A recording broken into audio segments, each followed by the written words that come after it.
The diplomatic vessel, Harmonious Convergence, floated in the darkness of space like a jewel catching starlight. Inside its grand reception hall, Ambassador Sarah Chen stood before the three most powerful beings in the known galaxy. She wore a simple blue suit that represented Earth, and her dark hair was pulled back in a neat bun. Her hands were steady, her smile warm, and her heart was beating fast with excitement. The Valyrian Chancellor sat on a floating platform that glowed with soft purple light. Her species looked like tall, elegant beings made of crystal and light. When she spoke, her voice sounded like music. Ambassador Chen, we welcome humanity to this historic moment.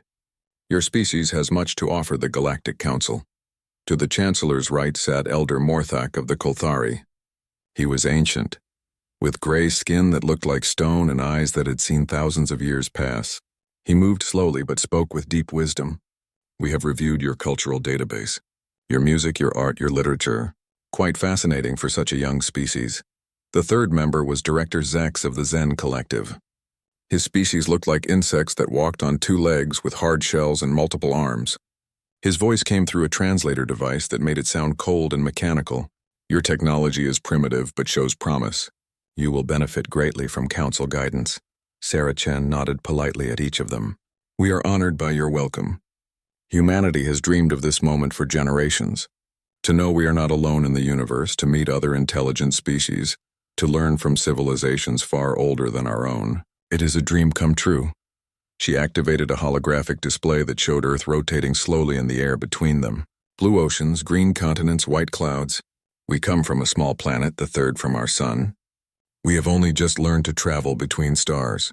We have so much to learn from you. The Chancellor smiled, pleased with Chen's humble words. The Council has reviewed your application for probationary membership. We find your species acceptable. You will have access to Council trade networks, cultural exchanges, and protection under Council law. Protection? Chen asked, her voice curious and innocent. Yes. Director Zex clicked his mandibles together. The galaxy can be dangerous for young species. There are pirates, raiders, and territorial disputes. Council members enjoy protection from such threats. Of course, you must follow Council regulations and respect the territories of senior members. Sarah Chen's smile never wavered. Of course. We seek only peace and knowledge.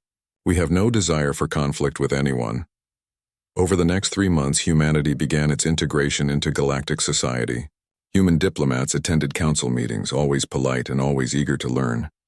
They shared Earth's music, which the Valyrians found surprisingly beautiful. They shared human literature, which the Kolthari studied with great interest. They shared scientific data, which even the proud Zen admitted showed creative thinking. Human colony ships began moving through space, carefully following the approved routes that the Council provided. When they encountered other species, the humans were friendly and respectful. They traded fairly and asked many questions about galactic culture and history. The Council members were pleased. Another successful integration. Another young species that understood its place in the galactic order. The humans seemed perfect. Not too aggressive, not too proud, just grateful to be included. But there were small moments that some noticed. Small things that didn't quite fit the pattern. During a cultural exchange, a Valyrian poet asked about human warfare. Your history shows much conflict. How did your species move past such violence? Chen had answered carefully. We learned that cooperation brings better results than conflict. We learned to talk instead of fight. But your military? The poet pressed. Surely you maintain some defense forces. Every species needs basic security, Chen replied, her smile pleasant and unrevealing. We have adequate defenses for our needs. Nothing that would concern the Council, I assure you. The poet had felt something strange in that moment. The answer was too smooth, too practiced. But he dismissed the feeling. Humans were new to galactic politics. Of course, they would be nervous about seeming threatening. During a council session about trade routes, Elder Morthak asked about human ship production. Your colony vessels are well designed. How many ships does humanity operate? We have enough for our colonization efforts, Chen answered. We are a growing species after all. We need to expand our territory to support our population. Of course, Morthak agreed. But later, reviewing the data, he noticed something odd. The humans had been vague about exact numbers.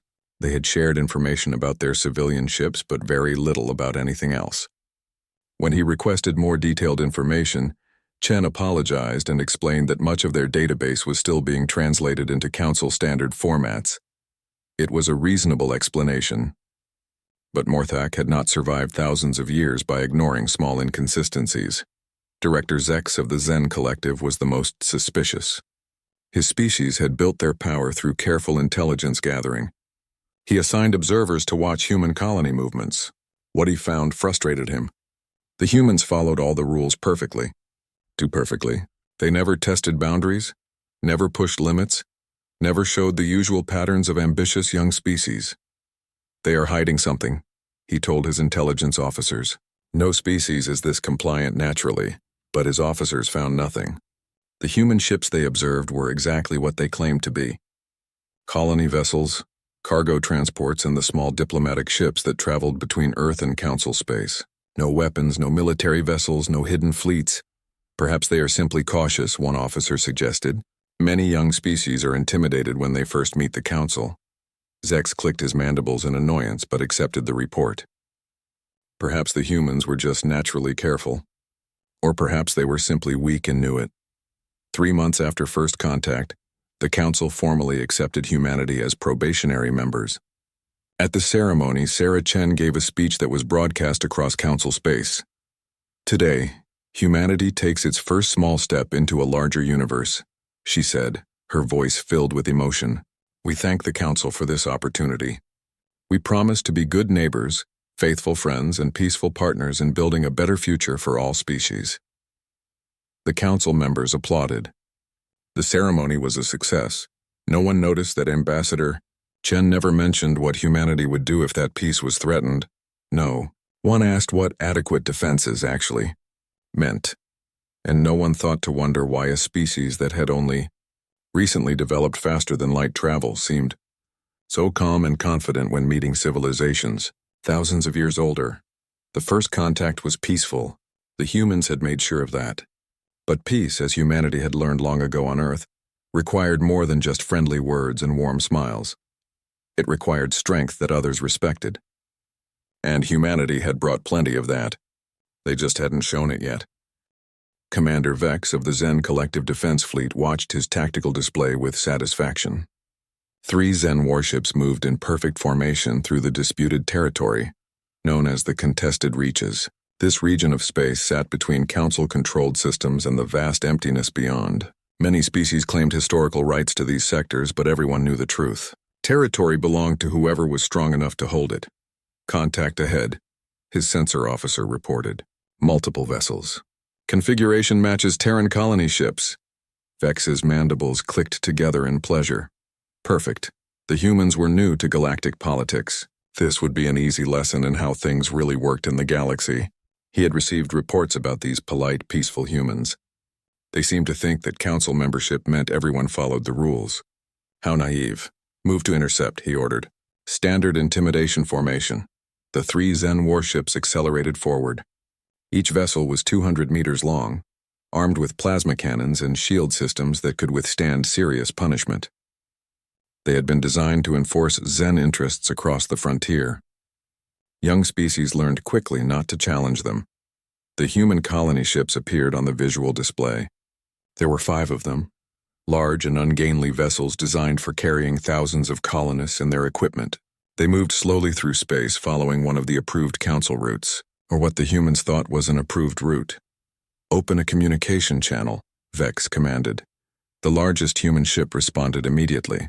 A human male appeared on the screen, wearing a uniform that marked him as the convoy captain. He looked middle-aged with gray hair and tired eyes. This is Captain Rodriguez of the colony ship New Horizon. How can we help you? You are trespassing in Zen Collective territory, Vex stated flatly. This sector has been claimed by my people for 3,000 years. You will alter course immediately and exit through the marked boundary. Captain Rodriguez looked confused. I apologize, but our navigation data shows this as unclaimed space.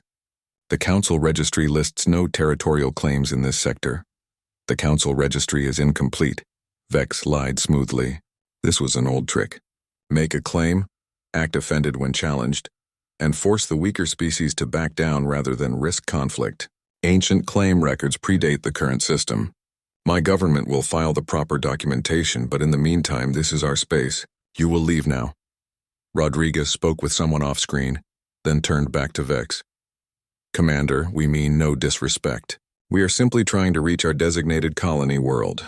Could we possibly continue through and exit on the far side? It would add 3 weeks to our journey to go around. No, Vex said firmly. You will turn back now.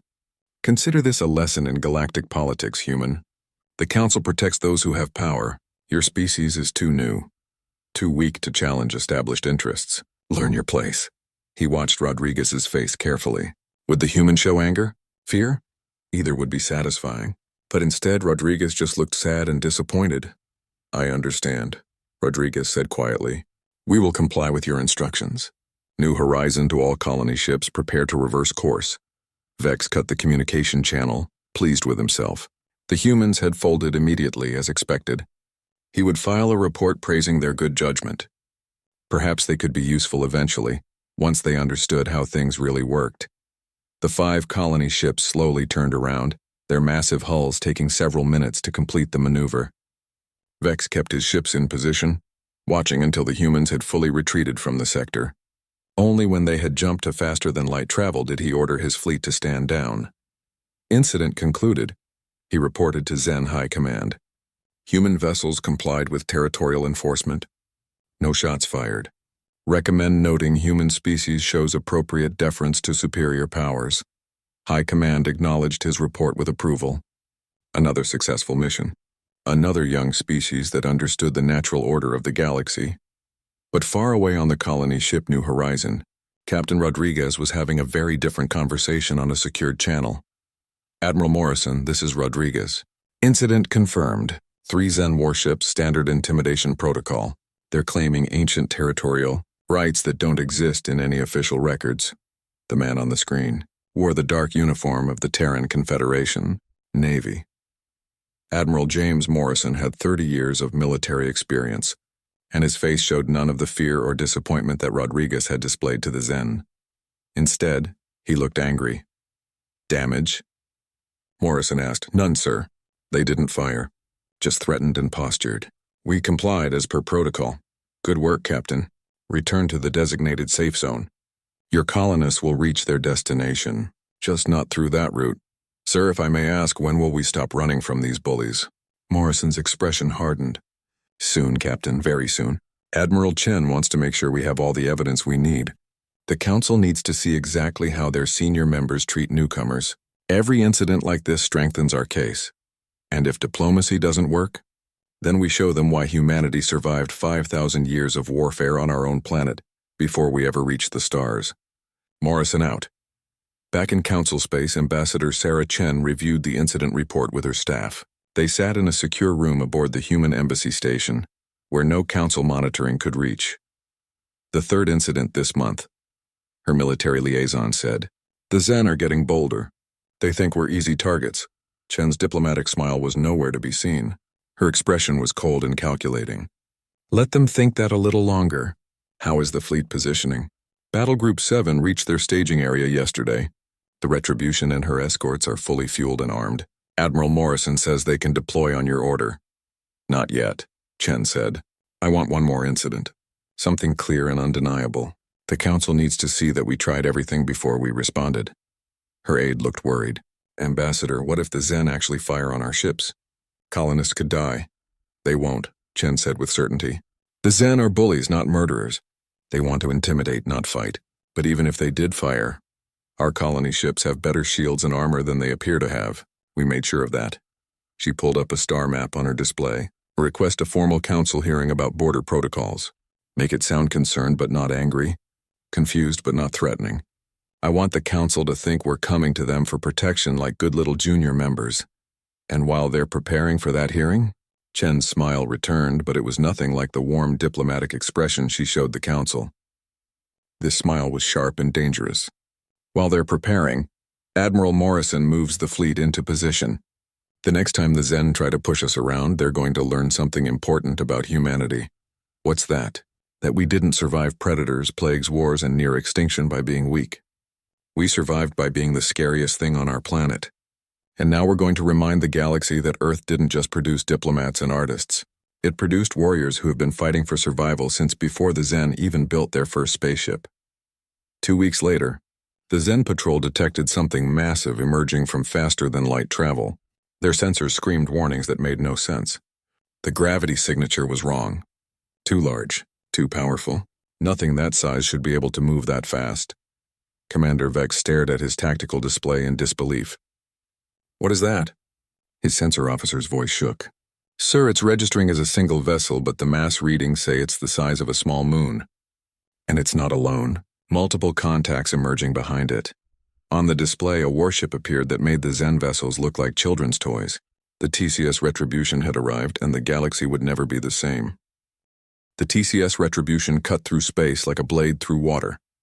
800 meters of angular steel and composite armor, bristling with weapon systems that had been designed through centuries of human warfare. Behind it, 6 destroyers moved, in perfect formation, each one larger than the Zen warships they now faced. A dozen frigates spread out in a protective screen, and from the carrier Valiant, 48 fighter craft launched into the void like angry hornets. Commander Vex felt his stomach turn cold. This was impossible.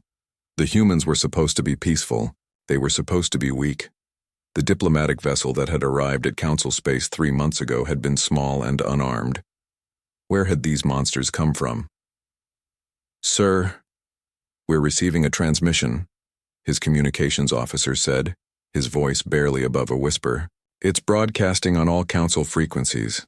They want everyone to hear this." The screen filled with an image that made Vex's mandibles lock in place.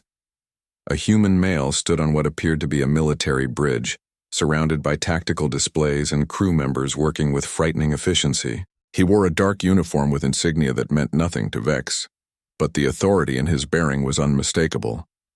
This was a warrior, someone who had commanded battles and won them. "This is Admiral James Morrison of the Terran Confederation, Navy, commanding Battle Group 7, the human said, his voice calm but carrying an edge of steel. "This territory is now under Terran Confederation protection. All unauthorized military vessels have 30 minutes to withdraw beyond the designated boundary, or you will be removed." Vex found his voice. "This is Zen collective territory. You have no authority here. This is an act of war." "No," Morrison replied, his expression never changing. "This is an act of defense. Your vessels have repeatedly violated Council protocols by making false territorial claims and threatening peaceful colonists. We have documented evidence of 3 separate incidents. We are responding to protect our citizens, as is our right under Council law."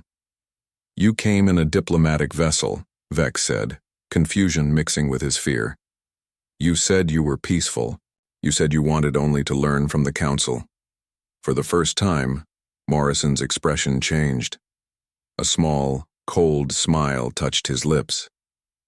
"Did you think we came in our best ships? That diplomatic vessel was a scout, a probe to understand the political situation before we committed ourselves. What you saw was what we wanted you to see." Another voice joined the transmission. Ambassador Sarah Chen appeared in a split screen, broadcasting from the Council chambers themselves. But the warm, friendly diplomat that Vex had seen in reports was gone. This woman looked like a predator who had been playing with her prey. "Hello, Commander Vex," Chen said pleasantly. "I believe you're the officer who threatened Captain Rodriguez 2 weeks ago. Told him to learn his place, didn't you? That the Council only protects those with power?" Vex couldn't speak. This was a nightmare. "Well," Chen continued, "consider this humanity's application for having power. Admiral Morrison, please demonstrate our defensive capabilities for the Council's benefit." "Stand down immediately," Morrison ordered, his voice now hard as iron. "This is your final warning." Vex's training took over. He was a military officer. He had faced combat before. He wouldn't be intimidated by a show of force no matter how impressive it looked. The Zen Collective was a major Council power. These humans couldn't possibly dare to actually fire on them. "All ships raise shields," he commanded. "Lock weapons on the lead vessel. We will not retreat from our own territory." "Your funeral," Morrison said quietly, then cut the transmission. What happened next would be studied by military academies across the galaxy for generations. The human fleet didn't advance aggressively. They didn't make threats or demands. They simply opened fire with a precision that spoke of centuries of refined warfare. The Retribution's main railguns fired first. Solid metal slugs accelerated to a significant fraction of light speed by electromagnetic rails. The Zen shields, designed to deflect energy weapons, did nothing against kinetic projectiles. The first shot hit Vex's flagship dead center, punching through the shield like it wasn't there and tearing a hole through 3 decks. Vex's ship rocked violently. Alarms screamed throughout the bridge. "Return fire," he screamed. "All weapons, fire at will." The 3 Zen ships opened up with everything they had. Plasma bolts, missile salvos, and particle beams lanced toward the human fleet. It was an impressive display of firepower. None of it reached the targets. The human point defense systems activated, creating a wall of steel between the ships and incoming fire. Thousands of small projectiles filled the space ahead of the human vessels, detonating missiles before they could reach their targets and absorbing plasma bolts in clouds of vaporized metal. The few shots that got through splashed harmlessly against shields that were far stronger than they had any right to be. Then the human destroyers opened fire.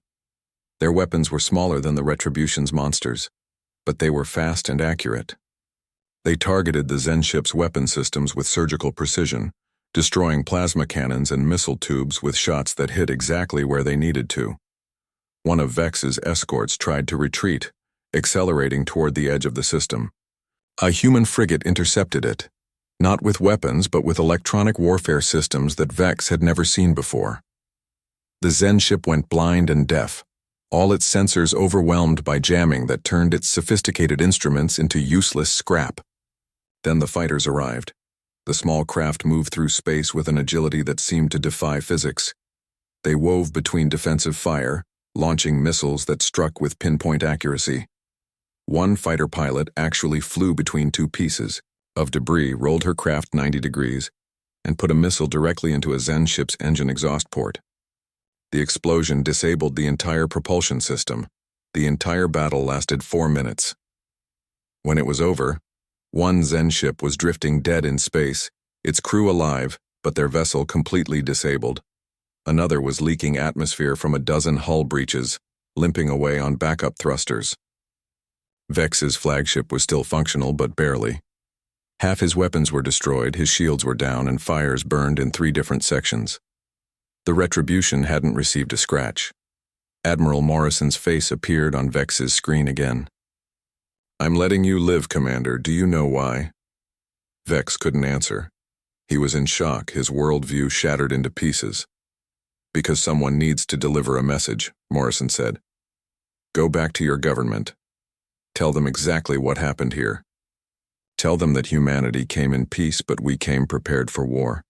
Tell them that we won't be bullied, we won't be intimidated, and we won't be pushed around by anyone."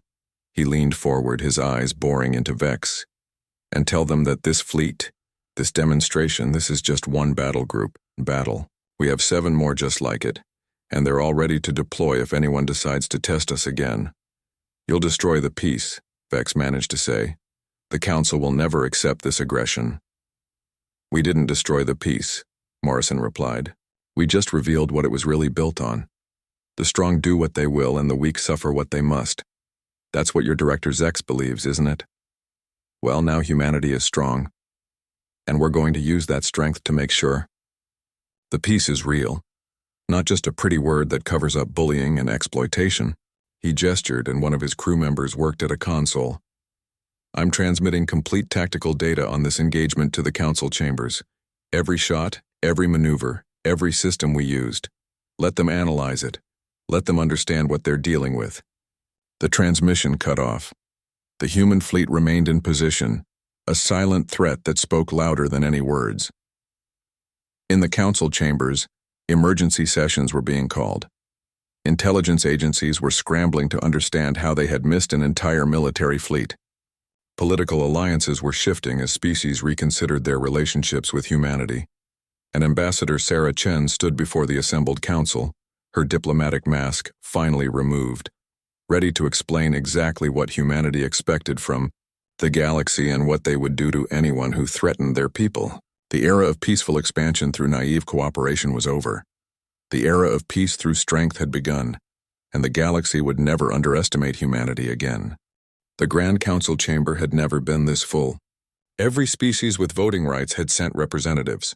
Even minor members who usually skipped sessions had arrived, their ships crowding the orbital space around the council station. The air in the chamber felt heavy with tension and fear.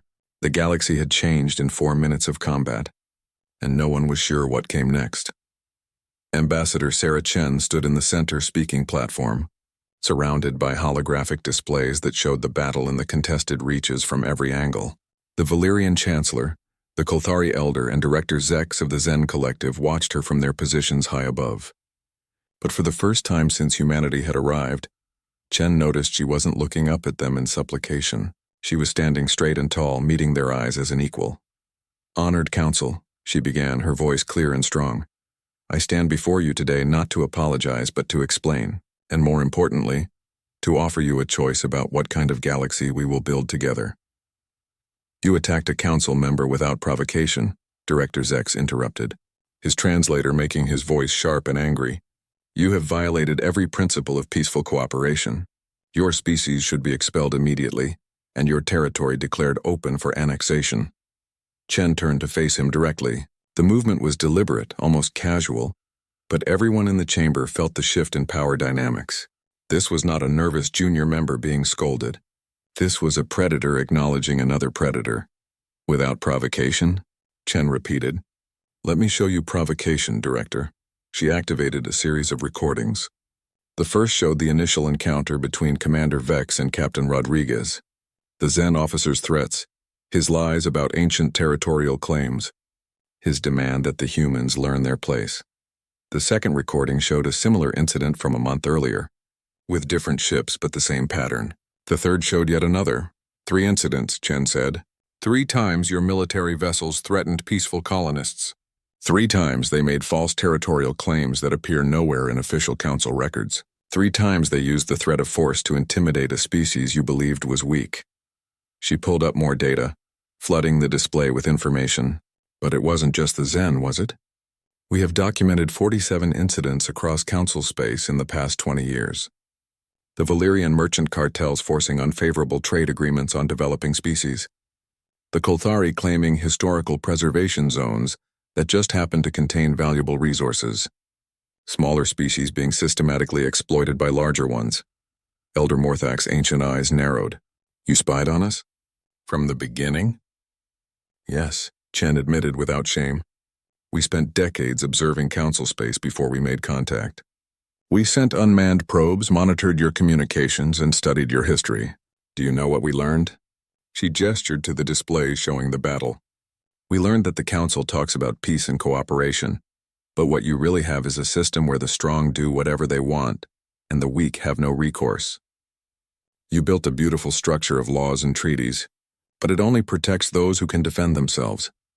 And so you came with warships," the Valyrian Chancellor said, her musical voice carrying an edge of anger. "You came to conquer us, hiding behind smiles and cultural exchanges." "No," Chen said firmly. "We came exactly as we said we did. We came seeking peace, hoping to join a community of civilized species working together for mutual benefit. But we came prepared for the galaxy we expected to find, not the galaxy we hoped existed." She pulled up an image of Earth, the blue planet rotating slowly in the display. "Let me tell you about humanity's history, because I think you need to understand where we come from. For 5,000 years we fought wars on our homeworld, nation against nation, ideology against ideology, religion against religion. We nearly destroyed ourselves a dozen times. We developed weapons that could turn our entire planet into a radioactive wasteland." The council members shifted uncomfortably. Every species had violent periods in their history, but most preferred not to discuss them. "But we survived," Chen continued. "And do you know why? Because we learned. We learned that peace isn't something you achieve by being nice and hoping others will be nice back. Peace is something you build on a foundation of mutual respect, backed by the clear understanding that aggression has consequences." She pointed to the battle recordings. "We didn't come to that sector looking for a fight. Our colonists were following approved routes, going about their peaceful business. It was the Zen who chose confrontation. It was the Zen who believed they could intimidate us with impunity. They chose to test us and we responded. By destroying 3 warships, Zek said angrily. By demonstrating military technology that breaks a dozen council treaties on weapons development. By threatening the entire balance of power in this region of space. The warships are intact, Chen corrected. Damaged, yes. Disabled, certainly. But we deliberately avoided lethal force. Every shot was calculated to disable without killing. Admiral Morrison could have destroyed all 3 vessels in the first 30 seconds. Instead, he demonstrated restraint even while showing strength. She pulled up technical specifications of the human weapons systems, making no effort to hide the details. Several council military observers leaned forward, studying the data with fascination and fear. As for your treaties on weapons development, Chen said, we never signed them. We were not council members when we developed these systems. We built them on our own, with our own resources over centuries of warfare and innovation. You can't hold us to agreements we never made. Elder Morthak spoke, his deep voice rumbling through the chamber. You ask what kind of galaxy we will build together, but it seems you have already decided. You have the power now, and power determines everything. Isn't that what you just demonstrated? Chen shook her head. That's exactly what I'm trying to change, Elder. Yes, we have power, but we don't want to use it the way the Zen use theirs, or the way other council members have used theirs against weaker species. We want to build something better. She activated a new display, showing a proposed treaty. This is what humanity is offering. A real system of galactic law with actual enforcement. Not laws that only protect the strong, but laws that protect everyone. Any species, no matter how weak, would be able to appeal to a neutral council force if threatened or exploited. And who would command this force? The Chancellor asked suspiciously. Humanity? Initially, yes, Chen admitted. Because right now we're the only ones who have both the military strength to enforce the law and the willingness to do it fairly. But the long-term goal would be a joint force with officers from all council species, bound by strict rules of engagement. She looked around the chamber, meeting the eyes of representatives from smaller species who had been silent throughout the proceedings. We're offering protection to those who need it. Real protection, not empty promises. We're offering to use our strength to create a galaxy where young species don't have to fear being bullied, where trade agreements are fair, where territorial claims have to be legitimate. And if we refuse? Director Zex demanded. If the Council rejects your proposal and expels humanity. Chen's expression hardened. Then we proceed alone. We establish our own territory. We protect our own interests, and we offer sanctuary to any species that wants to live under our protection instead of Council authority. You can try to force us out, but I promise you that will not end well for anyone. The chamber erupted in arguments. Some species called for immediate military action against humanity. Others urged negotiation. The smaller members whispered among themselves, clearly intrigued by the idea of real protection but afraid to speak openly. The Valyrian Chancellor raised her hand, and silence gradually fell. You have given us much to consider, Ambassador Chen. This council will debate your proposal. But understand this. You have fundamentally changed the political landscape of this galaxy. Whether that change is for better or worse remains to be seen. I understand, Chancellor, Chen replied. But let me be clear about one final thing. Humanity came to the council seeking partnership, not dominance. We still want that partnership. But it will be a partnership of equals, or it will not be a partnership at all. Those are your options. Choose wisely. She left the platform and walked out of the chamber. Behind her, the council descended into chaos, with species arguing about how to respond to this new reality. But Chen wasn't worried. She had made her position clear. Now it was up to the galaxy to decide whether they wanted peace enforced by justice or chaos enforced by whoever was strongest at any given moment. Outside the chamber, her military liaison was waiting. How do you think it went? Chen smiled, and for the first time it was genuine. They're scared, they're angry, and they're confused. Perfect. Fear and confusion make people think carefully about their next move. And while they're thinking, Admiral Morrison's fleet stays exactly where it is, reminding everyone that this isn't a bluff. And if they do choose war, then they'll learn the same lesson humanity learned over 5,000 years of conflict, Chen said quietly. That you can't win against someone who's willing to do whatever it takes to protect their people. 6 months had passed since the battle in the contested reaches. The TCS Retribution still held position at the border, a permanent reminder of humanity's strength. But the warship was no longer alone. Around it, a new kind of fleet had gathered. Patrol ships from 12 different species, all volunteers, all wearing the new insignia of the Galactic Protection Force. Admiral Morrison stood on the bridge of the Retribution, watching the mixed fleet conduct training exercises. A Valyrian cruiser performed an intercept maneuver alongside a human destroyer. Kolthari officers worked at tactical stations on several human ships, learning their systems. Even a small Zen frigate participated, though Morrison knew that particular ship was probably reporting everything back to Director Zex. He didn't mind. Let them watch. Let them learn. The whole point was to show that this new system could work. Admiral, incoming communication from the Stellar Wing, his communications officer reported. Captain Thala requests permission to try the advanced formation we discussed. Morrison smiled.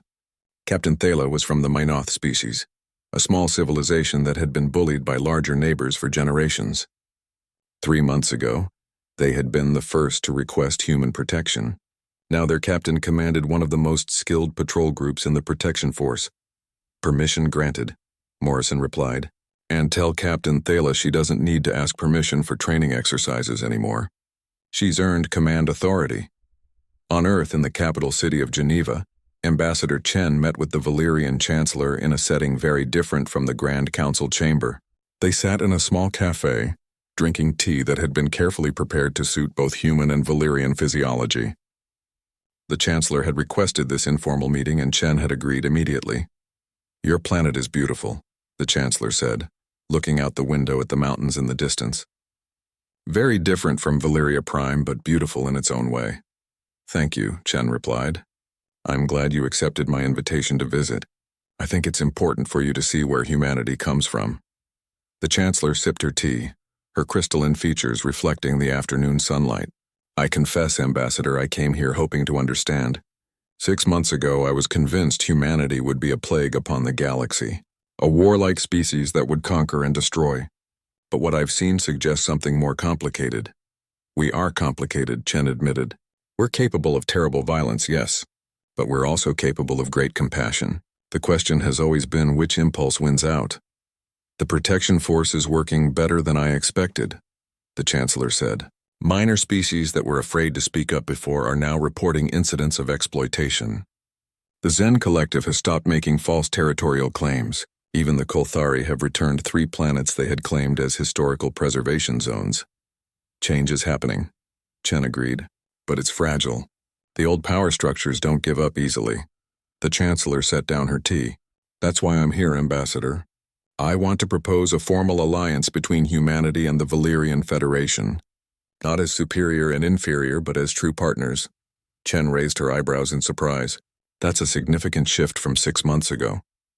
6 months ago, I didn't understand what humanity wanted, the Chancellor said. I thought you were conquerors hiding behind noble words. But I've watched carefully. You could have seized control of the Council. You had the military strength. Instead, you created a system where others could share power. She leaned forward. I've lived for 300 years, Ambassador. I've seen many species rise and fall. The ones who succeed long-term aren't the ones with the biggest weapons. They're the ones who build systems that others want to join. That's what humanity is doing. Chen felt a warmth in her chest. This was what she had hoped for from the beginning. I would be honored to discuss an alliance, Chancellor. But I want to be clear about something.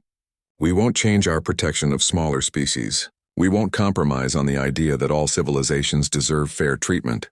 I wouldn't ask you to, the Chancellor replied. In fact, that's exactly why the Valyrian Federation wants this alliance. We've benefited from the old system, yes, but we've also seen how unstable it was, how it bred resentment and made real cooperation impossible.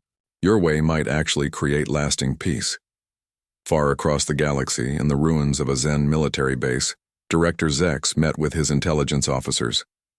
The meeting was secret, held in a location that Council monitoring couldn't reach. Zex's mandibles clicked together in frustration as he reviewed the latest reports. How many species have requested human protection? He demanded. 17, Director, an officer replied, and 12 more are considering it. The humans aren't even recruiting. Species are coming to them. Zex slammed his appendage on the table. This is unacceptable. The humans have dismantled everything we built. The fear that kept minor species in line. The territorial advantages we spent centuries securing, all gone in 6 months. Perhaps we should accept the new reality, another officer suggested carefully. The humans have proven they can't be intimidated, and their protection force is actually reducing piracy and conflict. Trade routes are safer. There are benefits for the weak, Zek spat. The Zen Collective built its power on being strong enough to take what we needed. Now we're supposed to ask permission? To follow rules enforced by human warships? What's the alternative? The first officer asked. We tried to fight them once. You saw what happened to Commander Vex's fleet. Zex was silent for a long moment. Finally, he spoke in a quieter voice. We adapt. The Zen Collective has survived for 10,000 years by being smarter than our enemies. If we can't beat the humans militarily, we'll beat them politically. We join their protection force, we learn their systems, we find their weaknesses, and when the opportunity comes, we strike. But even as he said it, Zex knew it was a desperate plan. The humans weren't fools. They would be watching for exactly that kind of betrayal. Still, what choice did the Zen have? Submit to this new order or fade into irrelevance? On the Retribution, Admiral Morrison received a message from Earth. He read it twice, then smiled and called his senior staff to the briefing room. New orders from command, he announced. We're rotating home in 3 months. Battle Group 3 will relieve us. His officers cheered. 6 months away from Earth was a long deployment. But Morrison raised his hand for silence. Before we celebrate, understand what this means. We're not leaving because the mission is over. We're rotating because this has become a permanent operation. Humanity is committed to protecting this region of space for the long term. This isn't a demonstration anymore. This is our new reality. His tactical officer asked, Do you think it will work, Admiral? Can we really change how the galaxy operates? Morrison thought about the question carefully. I've been a military officer for 30 years. I've seen war and I've seen peace. Real peace, not just absence of war. It's rare and precious and always built on the same foundation. Everyone has to believe that aggression will be met with consequences. He gestured to the view screen showing the mixed fleet training together. What we're building here, it's not perfect. There will be setbacks and challenges, but for the first time, smaller species have someone who will stand up for them. For the first time, bullies think twice before threatening their neighbors. That's progress, another officer spoke up. Some people back home are calling you the man who started the galactic peace. How does that feel? Morrison laughed. I'm not the man who started peace. Ambassador Chen deserves that credit, not me. I'm just the reminder that peace needs protection. Someone has to be willing to fight so that others don't have to. That's what the Retribution represents. On Earth, Sarah Chen walked through the Human Museum of History with the Valyrian Chancellor. They stopped at an exhibit showing ancient Earth weapons, swords, guns, missiles, nuclear bombs. The progression of human violence through the ages. You keep these on display? The Chancellor asked. Most species try to forget their violent past. We keep them as a reminder, Chen explained. Not of how far we've come, but of what we're capable of becoming if we forget the lessons we learned. Every weapon here represents a failure of diplomacy, a breakdown of peace, a moment when we chose violence over cooperation. She pointed to a quote carved into the wall. It was from an ancient human philosopher. If you want peace, prepare for war. I used to think that quote was cynical, Chen said. A justification for militarism. But I've learned it's actually wisdom. True peace isn't about everyone being nice to each other. It's about everyone understanding that there are consequences for aggression. The Retribution isn't a weapon of war. It's a weapon of peace. The Chancellor looked at the weapons, then at Chen. Your species is strange, Ambassador. Violent and peaceful, aggressive and protective, frightening and comforting all at once.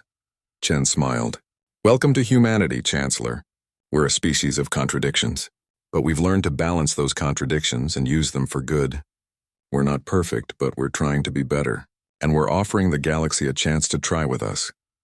As they left the museum, Chen received a message on her communicator. It was from Captain Rodriguez, the colony ship captain who had been threatened by the Zen 6 months ago.